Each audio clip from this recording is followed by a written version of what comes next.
ரோமர் எழுதின நிருபம் 11வது அதிகாரம் 2வது வசனம். இந்த ವೇದ ಧ್ಯಾನಕ್ಕೆಂದೇಳಿ ಆರಿಸಿಕೊಳ್ಳಲ್ಪಟ್ಟ ಭಾಗ ರೋಮರಕ್ಕೆ ಬರೆದ ಪತ್ರಿಕೆ 11ನೇ ಅಧ್ಯಾಯ 2ನೇ ವಾಕ್ಯ. தேவன் தாம் முன் அறிந்து கொண்டபடியே தம்முடைய ஜனங்களை தள்ளிவிடவில்லை.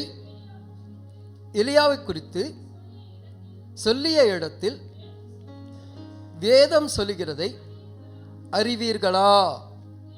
போதும் போதும் போதும் போதும். ಕನ್ನಡದಲ್ಲಿ ಓದಿಯಮ್ಮ. ದೇವರು ತಾನು ಮುಂದಾಗಿ ತನ್ನ ಜನರಾಗುವುದಕ್ಕೆ ಗೊತ್ತು ಮಾಡಿಕೊಂಡಿದ್ದ ಪ್ರಜೆಯನ್ನು ತಳ್ಳಿಬಿಡಲಿಲ್ಲ. ಎಲಿಯಾನ ಚರಿತ್ರೆಯಲ್ಲಿ ಶಾಸ್ತ್ರವು ಹೇಳುವ ಮಾತು ನಿಮಗೆ ತಿಳಿಯದೋ? Hallelujah, hallelujah. ಯಾರೆಲ್ಲ ನಾ ತಳ್ಳಿ ಬಿಡಪಟ್ಟಿರ್ಕೆ, ನಾನು ತೊರೆಯಲ್ಪಟ್ಟಿದ್ದೀನಿ, ಕೈ ಬಿಡಲ್ಪಟ್ಟಿದ್ದೀನಿ ಅಂದೇಳಿ ನೀವು ಆಲೋಚನೆ ಮಾಡ್ತಿರೋ, ನಿಮಗೋಸ್ಕರನೇ ಈ ವಾಕ್ಯ.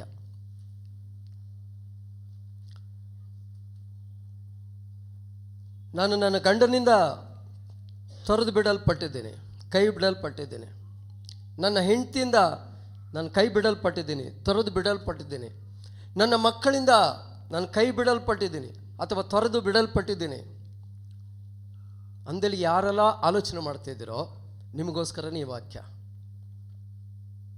ನಿಮಗೋಸ್ಕರನೇ ಈ ವಾಕ್ಯ. ಉங்களுக்காக தான் இந்த வார்த்தை. ಅವ ಕೈಬಿಡಾದ ದೇವನ್, ಆತನ ಕೈ ಬಿಡದೇ ಇರ್ತಕ್ಕಂಥ ದೇವರು. ನೀವು ಅನೇಕ ಸಮಸ್ಯೆಗಳ ಮಧ್ಯದಲ್ಲಿ, ಅನೇಕ ಕಾರ್ಯಗಳ ನಿಮಿತ್ತವಾಗಿ ಯಾರೋ ಹೇಳಿದ್ರು ಅಂತೇಳಿ ಒಂದು ವೇಳೆ ನೀವು ಈ ಕಾರ್ಯಕ್ರಮವನ್ನು ನೋಡಿಕೊಂಡಿರ್ಬೋದು. ಕೈ ಬಿಡಲ್ಪಟ್ಟ ಸ್ಥಿತಿಯಲ್ಲಿ, ಎಲ್ಲರಿಂದ ತೊರೆದು ಬಿಡಲ್ಪಟ್ಟ ಸ್ಥಿತಿಯಲ್ಲಿ, ಎಲ್ಲ ಇದ್ರೂ ಏನಿಲ್ಲದೆ ಶೂನ್ಯವಾಗಿರ್ತಕ್ಕಂಥ ಪರಿಸ್ಥಿತಿಯಲ್ಲಿ ನೀವು ಈ ಕಾರ್ಯಕ್ರಮವನ್ನು ನೋಡಿಕೊಂಡಿರ್ಬೋದು. ನಿಮಗೋಸ್ಕರನೇ ಈ ವಾಕ್ಯ. உங்களுக்காக தான் இந்த வார்த்தை. எல்லாருமே கைவிட்டுட்டாங்களா? ஆனால் ஆண்டவர் சொல்றாரு, அவர் உன்னை கைவிடாத தேவன், அவர் உங்களை கைவிடாத தேவன், அவர் உங்களை புறம்பே தள்ளாத தேவன். ಏನೆಂದು சொன்னால் அவர் உங்களை ಮುನ್ಕುರಿತಿರುಕ್கிறார். ಯಾಕೆ ಅಂತ ಹೇಳಿದ್ರೆ, ಅವರು ನಿಮ್ಮನ್ನು ಮುನ್ ತಿಳಿದುಕೊಂಡಿದ್ದಾರೆ. ಏನ್ಗೋಸ್ಕರ? தன்ன ஜனராகுவதுக்கோஸ்கர. ஹல்லேலூயா, ஹல்லேலூயா. தன்னுடைய ஜனங்கள் ஆகும்படிக்கு கர்த்தர் உங்களை தெரிந்து கொண்டதுனால உங்களை கைவிடாமல் இந்த இடத்துக்கு அவர் அழைத்து வந்திருக்கிறார். ದೇವಚನಮೇ, ತನಗೋಸ್ಕರ, ತನ್ನ ಪ್ರಜೆ ಆಗೋದಕ್ಕೋಸ್ಕರ ಆತನು ಮುಂದೆ ನಿಮ್ಮನ್ನು ಆರಿಸಿಕೊಂಡಿದ್ದರ ನಿಮಿತ್ತವಾಗಿ ದೇವರು ನಿಮ್ಮನ್ನು ಈ ಸ್ಥಳಕ್ಕೆ ಕರೆದುಕೊಂಡು ಬಂದಿದ್ದಾರೆ. ಈ ಕಾರ್ಯಕ್ರಮವನ್ನು ನೋಡೋದಕ್ಕೂ ಸಹ ನಿಮಗೆ ಸಹಾಯ ಮಾಡಿದ್ದಾರೆ. ಏನು ಮಾಡಬೇಕಂದಲ್ಲಿ ಗೊತ್ತಿಲ್ಲದೆ ಬಳಲಿದ ಪರಿಸ್ಥಿತಿಯಲ್ಲಿ ಯಾರೋ ಹೇಳಿದ್ರು ಅಂದೇಳಿ ಒಂದು ವೇಳೆ ನೀವು ಈ ಕಾರ್ಯಕ್ರಮವನ್ನು ನೋಡಿಕೊಂಡಿರ್ಬೋದು. ನಿಮಗೋಸ್ಕರನೇ ಕರ್ತನಾದ ದೇವರ ವಾಕ್ಯವನ್ನು ಕಳಿಸ್ತಿದ್ದಾರೆ. ನಾನು ಇದ್ದೀನಿ ಎಂದೇಳಿ ಹೇಳ್ತಿದ್ದಾರೆ. ನಾನು ನಿನ್ನನ್ನು ಕೈ ಬಿಡೋದಿಲ್ಲ ಅಂತ ಹೇಳ್ತಿದ್ದಾರೆ. ನಾನು ನಿನ್ನನ್ನು ತೊರೆದು ಬಿಡೋದಿಲ್ಲ ಅಂತ ಹೇಳ್ತಿದ್ದಾರೆ. ನಾನು ನಿನ್ನನ್ನು ರಕ್ಷಿಸ್ತೀನಿ ಅಂತ ಹೇಳ್ತಿದ್ದಾರೆ. ನಾನು ನಿನ್ನನ್ನು ಕಾಪಾಡ್ತೀನಿ ಅಂತ ಹೇಳ್ತಿದ್ದಾರೆ.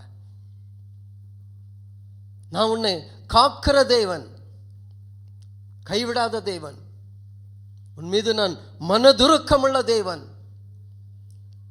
ஒருவேளை எல்லாமே கைவிடப்பட்ட நிலைமையில நீங்க இருந்தாலும் தேவன் உங்களுக்கு சொல்லக்கூடிய வார்த்தை, நான் உன்னை கைவிடுவதில்லை, நான் நின்னு கைவிடுவதில்ல, தொலைது ಬಿಡುವುದು ಇಲ್ಲ.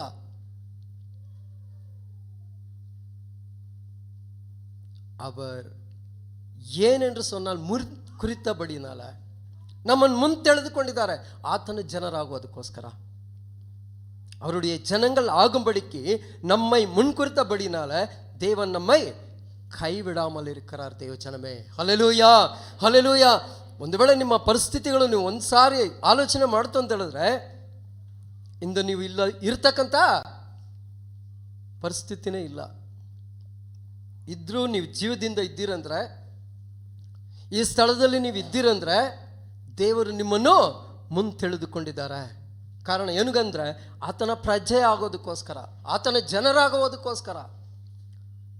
ಸತ್ಯವೇದದಲ್ಲಿ ನಾವು ನೋಡ್ತಂತ ಹೇಳಿದ್ರೆ ಆತನು ನಮ್ಮನ್ನು ಮೀಸಲಾಗಿ ಆರಿಸಿಕೊಂಡಿದ್ದಾರೆ, ಮೀಸಲಾದ ಜನವಾಗಿ ಆರಿಸಿಕೊಂಡಿದ್ದಾರೆ.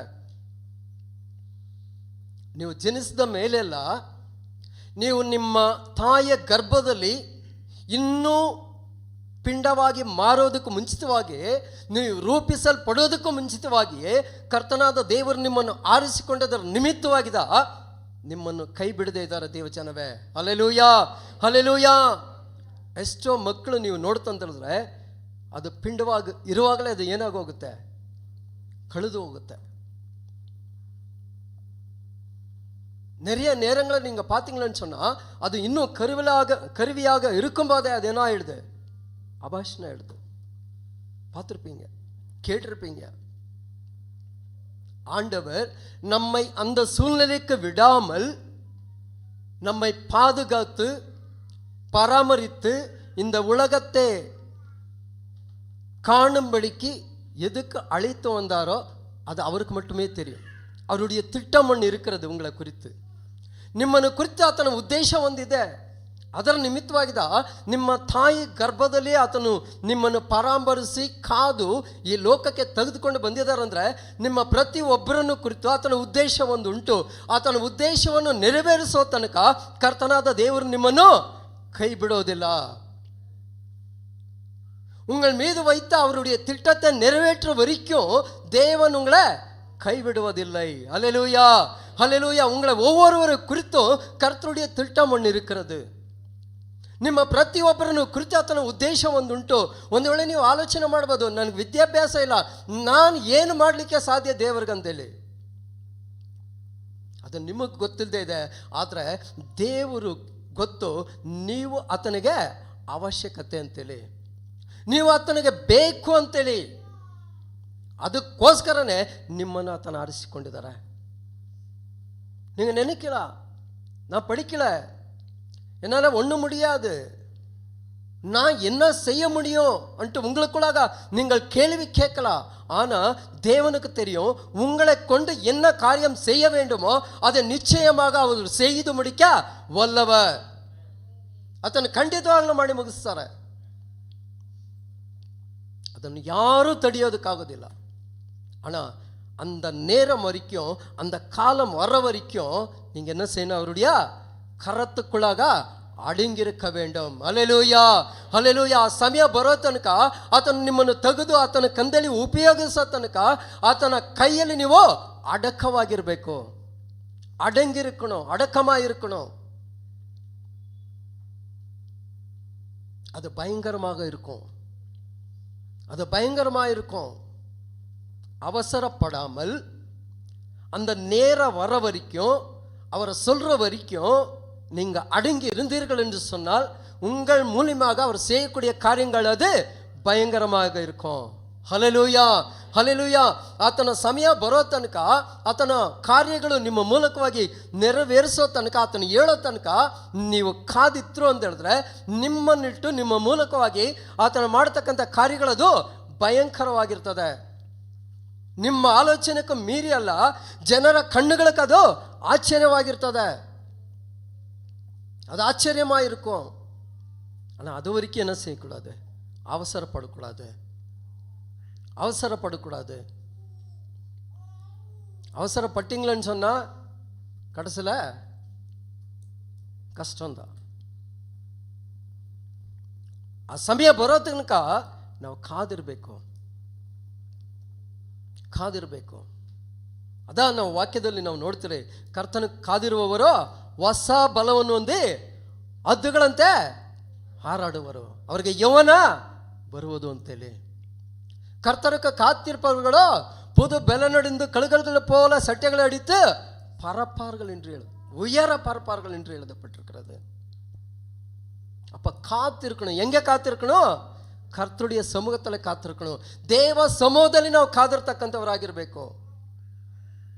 ಸೊ ದೇವ ಸಮೂಹದಲ್ಲಿ ಕಾದಿರುವಾಗ ದೇವರು ನಮಗೊಂದು ಹೊಸ ಬಲವನ್ನು ಕೊಡ್ತಾರೆ. ஒரு புதிய பலனை தர அவர் வல்லவராக இருக்கிறார்.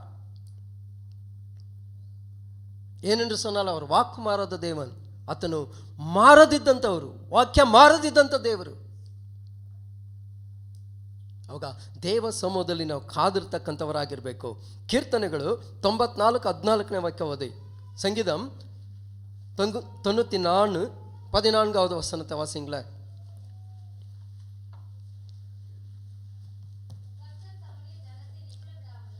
கர்த்தர் தம்முடைய ஜனத்தை நெகிழ விடாமலும் தம்முடைய சுதந்திரத்தை கைவிடாமலும் இருப்பார். ஹல்லேಲೂಯಾ, ಹಲ್ಲೆಲೂಯಾ. ಕನ್ನಡದಲ್ಲಿ ಓದಿಮ್ಮ. ಯೆಹೋವನು ತನ್ನ ಜನರನ್ನು ಬೇಡವೆಂದು ತಳ್ಳಿ ಬಿಡುವುದಿಲ್ಲ, ತನ್ನ ಸ್ವಾಯಸ್ತವನ್ನು ಕೈ ಬಿಡುವುದಿಲ್ಲ. Hallelujah, hallelujah. ನಾವು ಯಾರು? ಯಾರು? அவருடைய ಜನங்கள், ಅವರುடைய ಜನங்கள். ನೀವು ಕೀರ್ತನೆ 127ರಲ್ಲಿ ನಾವು ನೋಡ್ತಾ ಅಂತ ಹೇಳಿದ್ರೆ, ಪುತ್ರ ಸಂತಾನವೋ ಬರ್ತಕ್ಕಂಥ ಬಹುಮಾನ, ಆಮೇಲೆ ಆತನ ಸ್ವಾಯಸ್ತಿ ಅಂತೇಳಿ ಬರೆಯಲ್ಪಟ್ಟಿದೆ. ಇದೆಯಮ್ಮ? அப்ப நம்ம யாரு? அவருடைய ஆஸ்தி, அவருடைய ஜனங்கள். நம்ம வெக்கப்பட்டு போவதுக்கு அவ ಬಿಡಮಾಟಾರ. ನಾವು ನಾಚಿಕೆ ಕೆಟ್ಟು ಹೋಗೋದಕ್ಕೆ ಬಿಡೋದಿಲ್ಲ. ಒಂದು ವೇಳೆ ನಮ್ಮ ಆಲೋಚನೆಯಲ್ಲಿ ಅದಿರ್ಬೋದು, ನನ್ನ ಪರಿಸ್ಥಿತಿ ಏನು, ಎಲ್ಲರೂ ನೋಡಿ ನನ್ನನ್ನು ನಗಿತಾರೆ ಅಂದೇಳಿ ನಾವು ಆಲೋಚನೆ ಮಾಡಬಹುದು. ಆದರೆ ಅದಕ್ಕೆ ದೇವರು ನಮ್ಮನ್ನು ಖಂಡಿತವಾಗ್ಲೂ ಬಿಡೋದಿಲ್ಲ. பிறர் நம்மை பார்த்து தரை குறைவாக பேசுகிற அளவுக்கு ஆண்டவர் நம்மை நிச்சயமாக விடுவதில்லை. எப்போ நாம் அவருடைய கட்டளைகளின்படி நடக்கும்போது, அவருடைய திட்டத்தை செய்வதற்கு நம்மை ಮುಳುಮೆಯಾಗ ಒಪ್ಪು ಕೊಡುಕೊಂಬೋದು, ಆತನ ಉದ್ದೇಶಗಳನ್ನು ನೆರವೇರಿಸೋದಕ್ಕೆ ನಮ್ಮನ್ನು ಒಪ್ಪಿಸಿಕೊಡುವಾಗ ದೇವರು ಖಂಡಿತವಾಗಲೂ ನಾವು ನಾಚಿಕೆಗೆಟ್ಟು ಹೋಗೋದಕ್ಕೆ ಬಿಡೋದಿಲ್ಲ. ಅದ ಸತ್ಯವೇದದಲ್ಲಿ ನಾವು ನೋಡ್ತೀರಿ, ನನ್ನನ್ನು ದೃಷ್ಟಿಸಿದ ಮುಖಗಳು ಅವು ಲಜ್ಜೆಯಿಂದ ಕೆಡೋದಿಲ್ಲ, ಅವು ಪ್ರಕಾಶ ಹೊಂದಿದವು ಅಂತೇಳಿ. ஹல்லேலூயா, ஹல்லேலூயா. என்னை நோக்கி பார்த்த முகங்கள் வெட்கப்பட்டு போனதில்லை, அது பிரகாசம் அடைந்தது என்று. ಅವರುடைய ಮುಖத்தை ನಾವು பார்க்கணும், ಅವರ ಮುಖವನ್ನು ನಾವು ದೃಷ್ಟಿಸಬೇಕು, ಅವರ ಮುಖವನ್ನು ನಾವು ದೃಷ್ಟಿಸಬೇಕು. ತುಂಬ ಜನರು ಬೆಳಗ್ಗೆ ಎದ್ದು ಕೂಡಲೇ ಏನು ಮಾಡ್ತಾರೆ? என்ன செய்வாங்க சொல்லுங்களேன்? அதுக்கு முன்பதாக மனைவி மூஞ்ச பார்த்துட்டு போனா, ஏன் சிரிக்கிறீங்களா? நடக்குதோ? நல்லது. கணவன் மூஞ்சிய பார்த்தா நல்லது. அதுக்கு முன்ன பாஸ்டர் ஒரு வார்த்தை சொன்னார், அது மூஞ்ச பார்த்தா நல்லது. அப்படி இல்லை, இங்கே வார்த்தை சொல்லப்படுகிறது, என்னை நோக்கி பார்த்த ಮುಖಗಳು. அப்படிதான் ஆண்டவர் சொல்றார். ನನ್ನನ್ನು ದೃಷ್ಟಿಸಿದ ಮುಖಗಳು ದೇವರ ವಾಕ್ಯ ಹೇಳುತ್ತೆ. ಅವು ಲಜ್ಜೆಯಿಂದ ಕೆಡೋದಿಲ್ಲ, ಅಂದ್ರೆ ನಾಚಿಕೆ ಕೆಟ್ಟು ಹೋಗೋದಿಲ್ಲ ಅಂತ ಅರ್ಥ. சப்போ ஆண்டவருடைய முகத்தை நாம் பார்க்கிறவர்களாக இருக்கணும். ದೇವರ ಮುಖವನ್ನು ದರ್ಶಿಸ್ತಕ್ಕಂಥವರಾಗಿರಬೇಕು. ಅತಿ ಮುಂಜಾನೆ ವೇಳೆಯಲ್ಲಿ ನನ್ನನ್ನು ಹುಡುಕುವವರು ಕಂಡುಕೊಳ್ಳುವರು ಅಂತೇಳಿ ಬರೆಯಲ್ಪಟ್ಟಿದೆ. அதிகாலையில் என்னை தேடுகிறவர் கண்டடியவர் என்று எழுதப்பட்டிருக்கிறது.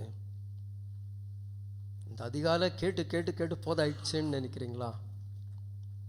நான் சொல்ல நினைக்கல, அவர் சொல்றாரு, நான் சொல்றேன். ಅತಿ ಮುಂಜಾನೆ ಅಂದ ಆ ವಾಕ್ಯವನ್ನು ಕೇಳಿ ಒಂದು ವೇಳೆ ಸಾಕಾಗಿದೆ ಅಂತೇಳಿ ನೀವು ಅನ್ಸ್ಕೊಳ್ಬೋದು. ಆದರೆ ದೇವರು ಹೇಳಿದ್ರ ನಿಮಿತ್ತವಾಗಿ ನಾನು ನಿಮ್ಮಲ್ಲಿ ಹಂಚ್ಕೊಳ್ತಿದ್ದೀನಿ ಅಷ್ಟೇ, ನಾನಾಗಿಲ್ಲ. ಅಂದರೆ ನೀವು ಇನ್ನೂ ಆ ಅತಿ ಮುಂಚಾನೆ ದೇವ ಸಮೂಹದಲ್ಲಿ ನಿಲ್ಲಬೇಕಂತೇಳಿ ಆತನ ಅಪೇಕ್ಷೆ ಆಗಿದೆ, ಆತನ ಉದ್ದೇಶವಾಗಿದೆ. அந்த அதிகால வேளையில் அவரை தேட வேண்டும் என்று அவர் உங்களை எச்சரித்து கொண்டிருக்கிறார். அப்போதான் நம்ம அந்த நிறைவை பெற்றுக்கொள்ள முடியும். தேவ சமூகத்தில் வரக்கூடிய அந்த நிறைவை நம்மால் பெற்றுக்கொள்ள முடியும். 1 சாமுவேல் 12வது அதிகாரம் 22வது வசனம். 1 ಸಾಮುವೇಲ್ 12ನೇ ಅಧ್ಯಾಯ 22ನೇ ವಾಕ್ಯ.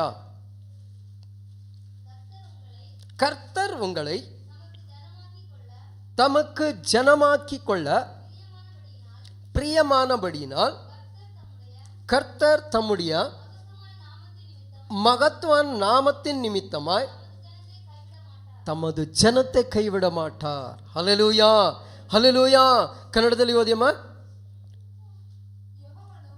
ಯೆಹೋವನು ದಯದಿಂದ ನಿಮ್ಮನ್ನು ಸ್ವಕೀಯ ಜನರನ್ನಾಗಿ ಆರಿಸಿಕೊಂಡ ಮೇಲೆ ಆತನು ತನ್ನ ಮಹೋನ್ನತವಾದ ನಾಮದ ನಿಮಿತ್ತವಾಗಿ ನಿಮ್ಮನ್ನು கை விடுவதில்லை.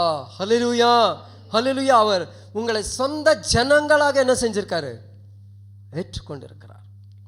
ಸ್ವಕೀಯ ಜನವಾಗಿ, ಸ್ವಂತ ಜನರಾಗಿ, ಆತನ ಜನರಾಗಿ, ಆತನಿಗೆಂದಲಿ ಮೀಸಲಾದವರಾಗಿ, ಆತನಿಗೆಂದಲಿ ಅರಸರಾಗಿ, ಆತನಿಗೆಂದಲಿ ಯಾಜಕರಾಗಿ ನಿಮ್ಮನ್ನು ಆರಿಸಿಕೊಂಡಿರೋದ್ರ ನಿಮಿತ್ತವಾಗಿ ಅವರು ನಿಮ್ಮನ್ನು ಕೈ ಬಿಡುವುದಿಲ್ಲ. உங்களை ராஜாக்களாக, ஆசிரியர்களாக, லேவியர்களாக தனக்கென்று தன்னுடைய சொந்த ஜனமாக தெரிந்து கொண்டபடினால தேவன் உங்களை கைவிடுவதில்லை.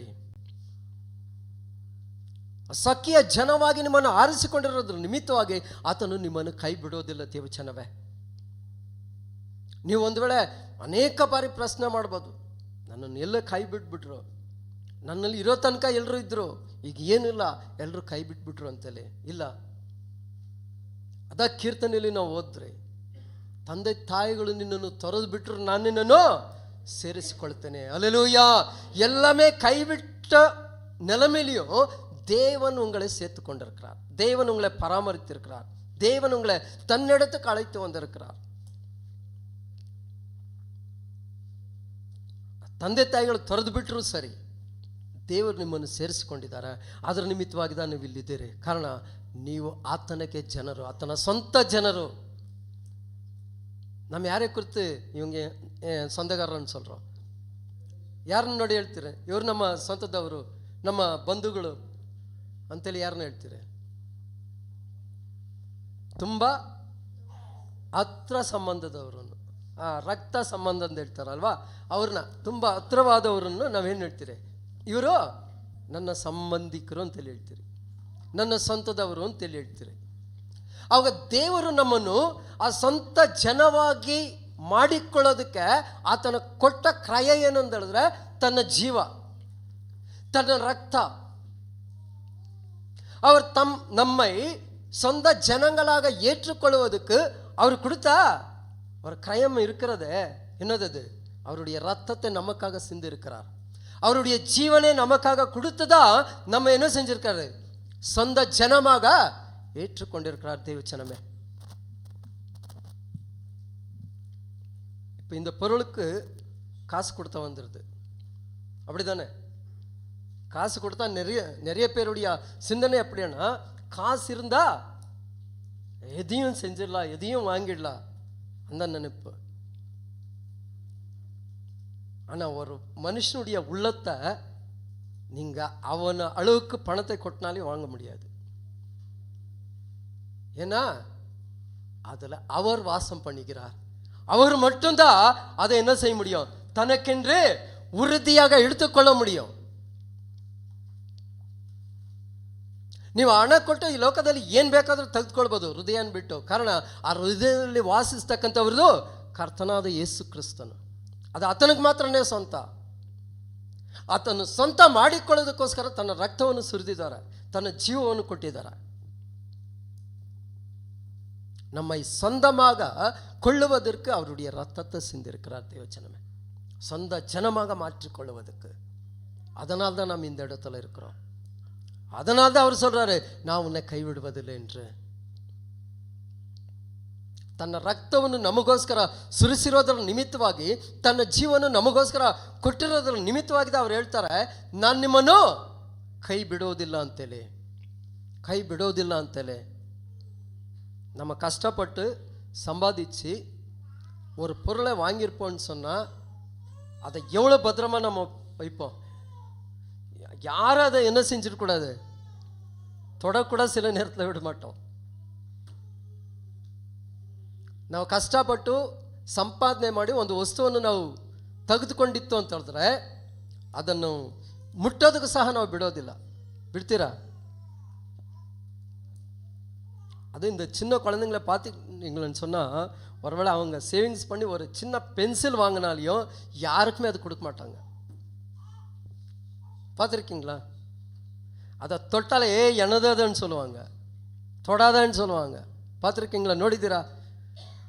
ಕೊಡ ಹಣನ ಕೂಡಿಟ್ಟು ಅವ್ರು ಕಷ್ಟಪಟ್ಟಿದ್ದಿಲ್ಲ, ಅದನ್ನು ಕೂಡಿಟ್ಟು ಒಂದು ಪೆನ್ಸಿಲ್ ತೆಗೆದಿದ್ರು ಆ ಪೆನ್ಸಿಲನ್ನು ಯಾರಿಗೂ ಮುಟ್ಟೋದಕ್ಕೆ ಅವ್ರು ಏನು ಮಾಡೋದಿಲ್ಲ, ಬಿಡೋದಿಲ್ಲ. ಕಾರಣ ಏನು? ಇದು ನಂದು, ನಾನು ತಗೊಂಡಿರೋದು ಅಂತೇಳಿ. ஒரு பொருளுக்கு அது ஒரு குழந்தை இந்த அளவுக்கு வைராக்கியத்தை பாராட்டுகிறது என்று சொன்னால் உங்களுக்காக ரத்தம் சிந்தின தேவன் உங்களை குறித்து எவ்வளவு அவர் வைராக்கியம் பாராட்டுகிறார் என்று கொஞ்சம் சிந்திங்களே ದೇವಚನமே. ನೀವು ಕಷ್ಟಪಡದೆ ಯಾರೋ ಕೊಟ್ಟಿದ್ದಲ್ಲಿ ತೆಗೆದುಕೊಂಡ ಒಂದು ವಸ್ತುಕ್ಕೆ ನೀವು ಅಷ್ಟೊಂದು ವೈರಾಗ್ಯವಾಗಿ ನಂದು ಅಂತೇಳಿ ಹೇಳ್ತೀರ. ನಿಮಗೋಸ್ಕರ ರಕ್ತವನ್ನು ಸುರಿಸಿದ ಯೇಸು ಕ್ರಿಸ್ತು ನಿಮ್ಮನ್ನು ಕುರಿತು ಅವರು ಎಷ್ಟು ವೈರಾಗ್ಯವಾಗಿದ್ದಾರೆ ಅಂತೇಳಿ ನೀವು ಯೋಚನೆ ಮಾಡ್ರೆ ಸಾಧಾರಣವಾಗಿ ಶತ್ರುವಿನ ಕೈಗೆ ನಿಮ್ಮನ್ನು ಒಪ್ಪಿಸ್ತಾನ? ஒப்புக்கொடுத்துருவானா? சொல்லுங்களேன். இல்லை இல்லையா? அப்ப எதுக்கு புலம்பல், எதுக்கு பயம், எதுக்கு வேதனை, எதுக்கு கண்ணீர், ಎದಕ್ಕೆ ಕಲಕ?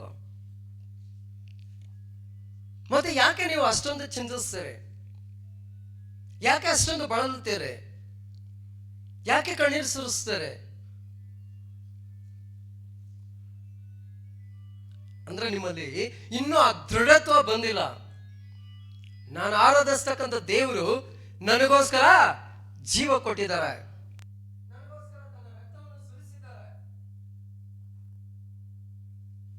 ಸೊ ದೇವರು ನನ್ನನ್ನು ಕೈ ಬಿಡೋದಿಲ್ಲ ಅಂದೇಳ್ತಕ್ಕಂಥ ಆಲೋಚನೆ ಮೊದಲನೇದಾಗಿ ನಮ್ಮಲ್ಲಿ ಬರಬೇಕು. ಅದು ಬಂತಂತ ಹೇಳಿದ್ರೆ ನಾವೇನ್ ಮಾಡೋದಿಲ್ಲ, ಯಾವುದನ್ನು ಕುರಿತು